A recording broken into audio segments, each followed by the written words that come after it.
Hello বন্ধুরা, তোমরা সবাই কেমন আছো? আশা করি ভালোই আছো। সবাইকে গুড মর্নিং। এই দেখো আমাদের বাড়িতে আজকে সকালবেলায় হনুমান চলে এসে দেখো আমার মেয়ের কি সাহস! আমি ভয় পাচ্ছিলাম, কিন্তু আমার মেয়ে হনুমানকে হাত দিয়ে বিস্কুট দিচ্ছিল। ওরা আমাদের বাড়ি একটা আম গাছ আছে, ওখানে বসেছিল। আমার মেয়ে বিস্কুট দেখিয়ে দেখিয়ে ওদেরকে নিচে নামিয়ে নিয়ে এসছে। এখন ওরা এসে এই যে বিস্কুটগুলো খাচ্ছে, আর আমার মেয়ে একটা একটা করে ওদের দিচ্ছে। আর আমি ভয়তে তো ছুঁড়ে ছুঁড়ে মারছিলাম।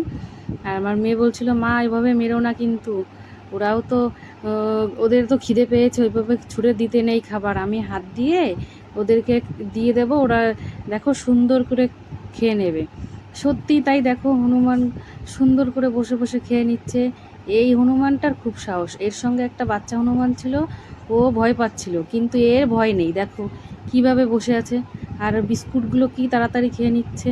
ওই দেখো এবার আমি ছুঁড়ে দিচ্ছিলাম, কিন্তু আমার মেয়ে আমাকে বারণ করছিল যে এভাবে ছুঁড়ে না মা, এভাবে ছুঁড়ে না, এভাবে ছুটতে নেই। ওই দেখো আরও হনুমান সব আম গাছ থেকে নামছে। ওই দেখো চলে এসছে একটা, এইটার খুব বদমাইশ এই হনুমানটা। ওই দেখো আমার মেয়ের হাত থেকে নিয়ে পালাচ্ছে। কি সাহস! যদি কামড়ে দেয়, কিন্তু আমার মেয়ের একটু ভয় করে না। ওই দেখো, দেখেছো, দেখতে পাচ্ছ তোমরা? দেখো হাত থেকে বিস্কুটগুলো নিচ্ছে আর খাচ্ছে।